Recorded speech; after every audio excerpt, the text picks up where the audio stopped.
नमस्कार। स्वागत है आपका न्यूज लॉन्चर पर। मैं हूं अशोक वानखड़े। लेकर आया हूं एक खास विशेष खबर। हमारे प्रधानमंत्री आदरणीय नरेंद्र मोदी जी G7 के लिए कनाडा में गए। वहां उन्होंने विश्व के नेताओं को हड़काया और फोन करके ट्रंप साहब को भी हड़काया। और उसके बाद वो सीधा भारत आते हैं। आने के बाद फिर बिहार का दौरा, बिहार चुनाव मुहाने पे। ये पिछले 3 सप्ताह में ये दूसरा दौरा है। पिछला दौरा उनका मई 29 को था, जहां पटना में उन्होंने रोड शो किया और फिर एक बार बिहार की जनता को बताया कि जैसा मैंने पहले आपको प्रॉमिस किया था, ऑपरेशन सिंदूर में मैंने पाकिस्तान को निपटा दिया। लेकिन अब फिर, क्योंकि राजनेता है, अपने पार्टी के ध्वजवाहक है, तो लगातार बिहार के चुनाव में तो जाएंगे। और मोदी जी की आदत है, जब भी जिस राज्य में चुनाव होते हैं उनका वहां संबंध तो होता ही है, लेकिन बहुत सारी परियोजना चुनाव के 4 महीने 5 महीने पहले ही वहां घोषित होती है। ऐसे ही बिहार के पिछली बार 2 दिन का दौरा था, इस बार बिहार का दौरा है आज का। सिवनी जिले के जसोली में उन्होंने जनसभा को संबोधित किया। भारी भीड़ बताई जा रही है और 35 मिनट का उनका अपना संबोधन था। 35 मिनट के संबोधन में 6,000 करोड़ की योजनाओं की घोषणा की। नीतीश कुमार मुख्यमंत्री, उप मुख्यमंत्री सम्राट चौधरी दोनों रोड शो में उनके अगल बगल में थे। उन्होंने वहां पे 22 शहरों के लिए सीवेज और जलपूर्ति योजनाओं का शुभारंभ और शिलान्यास किया। पाटलिपुत्र से गोरखपुर को जाने वाली 8 कोच की वंदे भारत रेलवे को, ट्रेन को हरी झंडी वर्चुअली, मतलब डिजिटली दिखाई। और बाकी कांग्रेस और आरजेडी को खूब भला बुरा कहा। उन्होंने कहा कि बाबा साहेब आंबेडकर कांग्रेस और आरजेडी के पैरों में है और मेरे दिल में है और मोदी के दिल में है। ये फर्क है। उन्होंने लगातार आरजेडी का जंगल राज क्या होता है ये बताया। वो लगातार इस बात को रेखांकित करते रहे कि बिहार में अब उद्योग भी लगेंगे और बहुत बड़े बड़े सपने दिखाए बेरोजगार युवकों के लिए कि अब आपको बिहार में नौकरियां मिलेगी। जब प्रधानमंत्री बोलते तो शायद उन्हें थोड़ा ध्यान रखना चाहिए, बगल में नीतीश कुमार खड़े हैं। पिछले 20-25 साल से तो नीतीश कुमार ही मुख्यमंत्री है। तो 20-25 साल से सुशासन बाबू के सुशासन में 22 शहरों के लिए सीवेज और जलपूर्ति योजना भी नहीं थी, जो आज प्रधानमंत्री को शुरू करनी पड़ी। 22-25 साल के राज में नीतीश कुमार के इतना बुरा हाल है बिहार का कि अब प्रधानमंत्री को बोलना पड़ रहा है कि डबल इंजन की सरकार है और बिहार का विकास होगा तो भारत महाशक्ति बनेगा। ये आज बोलना पड़ रहा है और नीतीश कुमार सुन रहे हैं, उनके मुंह पे बोल रहे हैं कि आपके कार्यकाल में भी कुछ नहीं हुआ। रही आंबेडकर जी की बात, तो दलितों की क्या स्थिति है वहां पर बिहार में, जहां जहां डबल इंजन की सरकारें हैं वहां दलित पिछड़ों की क्या स्थिति है। बाबा साहेब आंबेडकर के संविधान का कैसा रोज मजाक उड़ाया जाता है।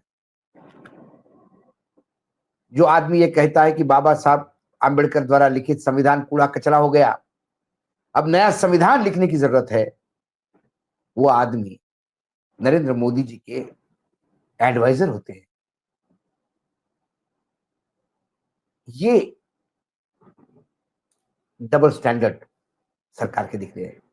लेकिन आज की विशेष खबर में खबर ये नहीं कि लालू का जंगल राज कैसा था और अभी सुशासन बाबू का सुशासन कैसा है। जंगल राज किसको कहते हैं, इसकी एक झलक इस रैली में जबरिया लाने वाले लोगों को मुंह से सुनिए। बिहार या कुछ क्षेत्र यूपी का भी है जहां पकड़ाऊ विवाह होता है, मतलब लड़के को, अच्छे लड़के को पकड़ के ले जाके जबरदस्ती उसकी शादी की जाती है और उस बेचारे को फिर वो रिश्ता जिंदगी भर निभाना पड़ता है। तो पकड़ाऊ विवाह, ये बिहार को लोग जो अच्छी तरह से जानते हैं, वैसे उनके लिए नई बात नहीं। लेकिन पकड़ाऊ दर्शक, पकड़ाऊ श्रोते कैसे होते हैं, यदि आपको ये सुनना हो तो सोशल मीडिया के एक्स प्लेटफॉर्म पे ट्वीट आया एक निधि आंबेडकर जी का। उनने बता दिया कि कैसे जबरदस्ती गोपालगंज के लोगों को सिवान लाया गया। कंट्रोल रूम जरा चलाइएगा ये निधि आंबेडकर जी का ट्वीट, जिसमें उन्होंने एक वीडियो टैग किया है, सुनिए। हम 150 बस आए यहाँ पे एक ब्लॉक में सब आई के बुलाया है आप लोग को? हम लोग को प्रशासन पकड़ के भेजा है। पकड़ के भेज दिया गया है? स्टेट में से निकाल के पकड़ के भेजा है। कहाँ?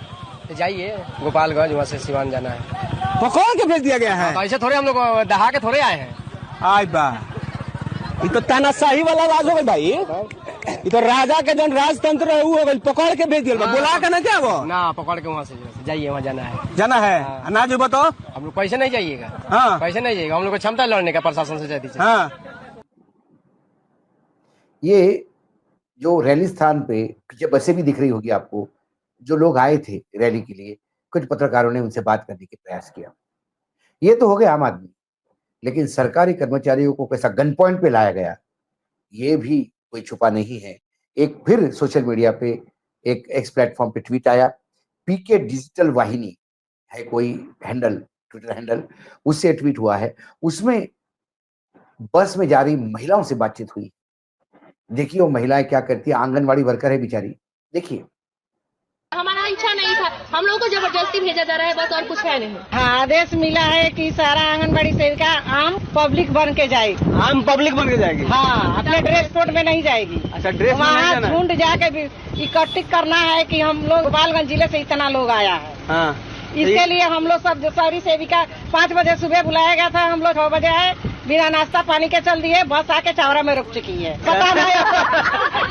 पता ना कब तक बस जाएगी। पटना में आए हुए थे, वहाँ पे आम पब्लिक इकट्ठा नहीं हुआ था, इसलिए यहाँ पे पब्लिक दिखाने के लिए हम लोग लेके जाया जा रहा है। बस माने भीड़ के हिस्सा बनाया जा रहा है बनाने के लिए। आप लोग आना चाहते थे मोदी जी के सभा? बिल्कुल नहीं आना चाहते हम लोग, जो भी हम लोग का जरूरत है पूरा होता ही नहीं है, तो हम लोग किस लिए आए? माने आपका इच्छा नहीं? हमारा इच्छा नहीं था, हम लोग को जबरदस्ती भेजा जा रहा है, बस और कुछ है नहीं।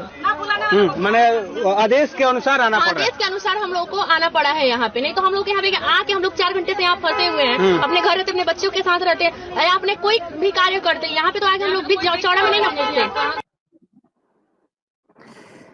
जब आप गोदी मीडिया पे या टीवी चैनलों पे देखते हैं तो आपको लगता है कि अभूतपूर्व भीड़ है और ये भीड़ मोदी जी के लिए आई है।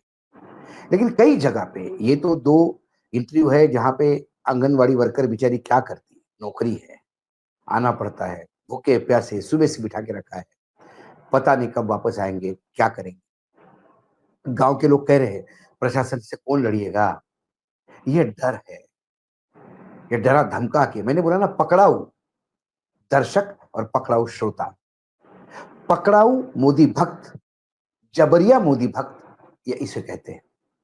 इसके पहले भी कई खबरें हमने की। उत्तर प्रदेश में जब रैली प्रधानमंत्री जी की होती है तो बाकायदा सरकारी आदेश निकलता है कि इतनी इतनी बसें आप मुहैया करवाइएगा, इतनी बसें जानी चाहिए, प्रधानमंत्री के लिए लोगों को लेके जाना है। इसके पहले जब हिंदी एक टेलीविजन चैनल है, जब उसकी लोकार्पण हुआ था, मोदी जी ने किया था उसका लोकार्पण। उस लोकार्पण के समय मतलब उन्होंने कुछ स्टिंग ऑपरेशन दिखाए थे। चुनाव का माहौल था 2019 का, लोकसभा का, और उन्होंने करीब करीब 20-22 लोकसभा उम्मीदवारों का स्टिंग ऑपरेशन किया। उसमें अक्रॉस द पार्टी लाइन सभी राजनीतिक दलों के थे। लेकिन राजस्थान के एक बीजेपी के नेता इतने बढ़िया एक्टिंग करके बोल रहे थे, जब उनको पूछा गया कि भाई आपको पैसा चुनाव के लिए क्यों चाहिए, उन्होंने बोला अरे रैली करनी पड़ती प्रधानमंत्री जी, और प्रधानमंत्री जी के एक एक रैली में 1 से 2 करोड़ रुपए लगता है। तो उन्होंने पूछा इतना पैसा किस लिए लगता है? अरे बोले लोगों को लाया जाता है, लोग आते थोड़ी सुनने, जबरदस्ती लाया जाता है। उनके लिए गाड़ियां लगानी पड़ती है, वो खींच खींच के लाना पड़ता है। ये सब जरूरी है भाई। तो पूछा गया पैसा कहाँ से आता है? बोले पैसा हमारे ऑफिस के हेडक्वार्टर से आता है। तो बोले किसके अकाउंट में आता है? बोले अकाउंट में नहीं, हवाला से आता है, जयपुर तक हवाला से आता है। उसके बाद एम्बुलेंस में नोट रख के उसके ऊपर चादर डाल के, मानो जैसा पेशेंट सोया हूँ, और साथ में 2 डॉक्टर बैठ के वो एम्बुलेंस गोई गोई गोई करते हुए घूमती है और गांव गांव नोट बांटती है। ये वस्तुस्थिति है। विदेशों में भी जब मोदी जी जाते हैं, स्टेडियम पे बड़े बड़े आयोजन होते हैं, वहां पे भी ऐसे ही लोगों को लाया जाता है। कुल मिलाकर ये सब इवेंट्स है, ये इवेंट मैनेजर है, ये इवेंट जीवी लोग हैं। प्रधानमंत्री का जो पटना का रोड शो हुआ, वो इतना बुरी तरह से फ्लॉप हुआ कि जहां हजारों की तादाद में लोग आने थे, वहां सैकड़ों की तादाद में नहीं आए। मोदी जी बड़े नाराज हो गए। हालांकि मोदी जी को आदत है, वो बादलों को भी हाथ हिला के फोटो खिंचवा लेते हैं। जब विमान में होते हैं तो वहां बादलों को हाथ हिलाते हैं और फोटो खींचते हैं, मानो जैसे अभिवादन कर रहे हो लोग बादलों में घुस के। नया भारत है और मां भारती का ये पुत्र है। अब आप मुझे बताइए, ये दोनों वीडियो सुनने के बाद जंगल राज किसको कहते हैं, सुशासन किसको कहते हैं? ये दोनों सवाल मैं आप पे छोड़ देता हूं। लेकिन यदि जिन लोगों को जबरदस्ती लाओगे, वो आपको मतदान नहीं देंगे। डर के मारे तो आते हैं, लेकिन डर के आगे उन लोगों की जीत है जो जबरिया यहाँ ठूसे गए या लाए गए। आज इस कार्यक्रम में इतना ही। कल फिर आता हूं किसी विषय के साथ। तब तक के लिए नमस्कार। देखते रहिएगा न्यूज लॉन्चर।